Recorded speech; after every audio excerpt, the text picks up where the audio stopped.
नमस्कार। जय श्री राम। शिक्षाप्रद बोध कथाओं में आपका स्वागत है।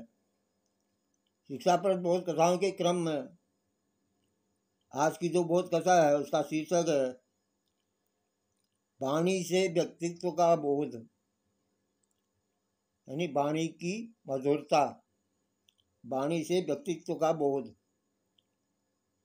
वाणी से ही मनुष्य के व्यक्तित्व को पहचाना जा सकता है।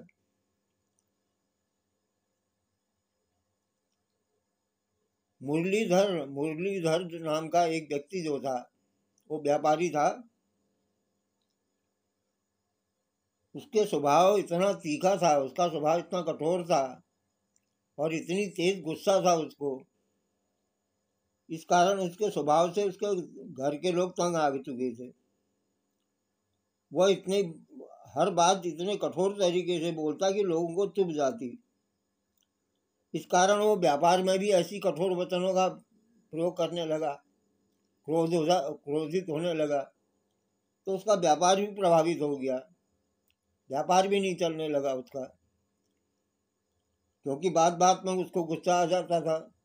बात बात में जो है कठोर वचन बोलने लग जाता था, इसलिए उसका व्यापार भी प्रभावित हो रहा था। ग्राहक उसकी दुकान पर जाने से कतराने लगे।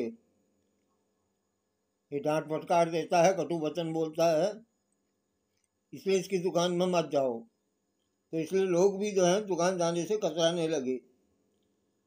दिन पर दिन उसकी बिक्री कम होती चली गई। मुरलीधर चिंतित हो गया। वो बड़ा चिंता करने लगा कि मेरी तो जो है व्यापारी खत्म होने को है। एक बार क्या हुआ, शहर में एक बाबा जी आए। मुरलीधर ने सोचा, बाबा जी आए उसी शहर में, तो मुरलीधर जो व्यापारी था उसने सोचा क्यों ना बाबा जी से आशीर्वाद लूं और व्यापार का सुधार का कोई उपाय पूछूं कि कैसे इस व्यापार में सुधार होगा।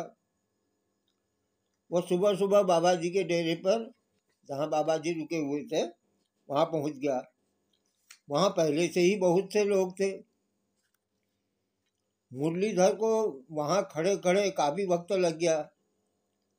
इधर दुकान खोलने में देर हो रही थी।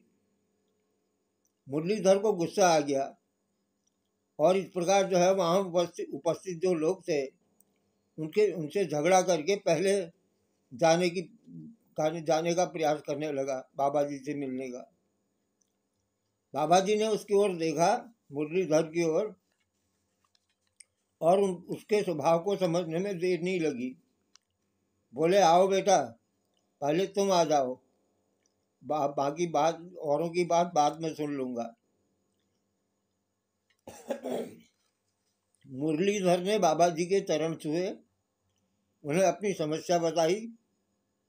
बाबा जी बोले, पहले तुम एक कहानी सुनो। मुरलीधर से बोले, पहले एक कहानी सुनो। बाबा जी उसे कहानी सुनाने लगे। एक धनी सेठ था, कई नौकरों के साथ यात्रा पर निकला। रास्ते में उसे प्यास लगी। उसने अपने एक नौकर को पानी की तलाश में भेजा। नौकर कुछ दूर गया, वहाँ एक कुआं था। एक अंधा व्यक्ति लोगों को जल पिला रहा था। नौकर ने अकड़ करके उससे कहा, अबे वो अंधे, एक लोटा जल मुझे भी दे दे। अंधे ने भी उसी अकड़ से कहा, जा भाग जा यहाँ से, मैं तुझे जैसे मूर्ख बेवकूफ को, इंसान को पानी नहीं देता। नौकर को गुस्सा आ गया। नौकर को गुस्सा तो आया, लेकिन वो अंधे का क्या बिगाड़ सकता था।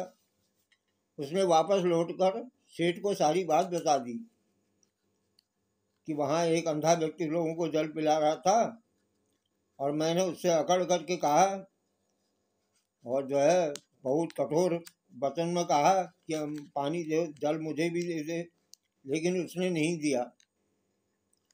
अब सेठ जो है स्वयं अंधे के पास जल लेने के लिए गया। उसने बड़ी मधुर वाणी में कहा, बाबा जी, मुझे बहुत प्यास लगी है, कृपया एक लोटा जल दे दें। अंधे ने कहा, बैठिए सेठ जी, अभी जल पिलाता हूँ। जल पीने के बाद सेठ ने अंधे से पूछा, बाबा आपकी तो आंखें हैं ही नहीं, आप तो अंधे हैं, फिर आप कैसे जान गए कि मैं सेठ हूँ? तब अंधे ने कहा, सेठ जी, मनुष्य की वाणी ही उसका व्यक्तित्व का बोध कराती है। वाणी से ही पता लग जाता है कि ये किस इसका व्यक्तित्व क्या है। यह कहानी सुनाकर बाबा जी ने कहा मुरलीधर से कि तुम भी उस नौकर की तरह कठोर वाणी में बोलते हो। सभी मीठी वाणी सुनना चाहते हैं, मीठी वाणी से बिगड़े हुए काम बन जाते हैं, जबकि कटु वाणी से बना बनाया काम बिगड़ जाता है। इसलिए मुरलीधर, तुम्हारी कठोर वाणी, कटु वचन और क्रोध के कारण जो है तुम्हारा व्यापार भी प्रभावित हो रहा है, तुम्हारा घर भी प्रभावित हो रहा है। मुरलीधर को अपनी गलती का एहसास हो गया। उस दिन से उसने गुस्सा करना छोड़ दिया। ऐसी वाणी बोलिए मन का अपाक होए, औरन को शीतल करे आपहु शीतल होए। ये कहानी कैसी लगी आपको? चैनल को सब्सक्राइब करें, लाइक करें, शेयर करें। धन्यवाद। जय श्री राम।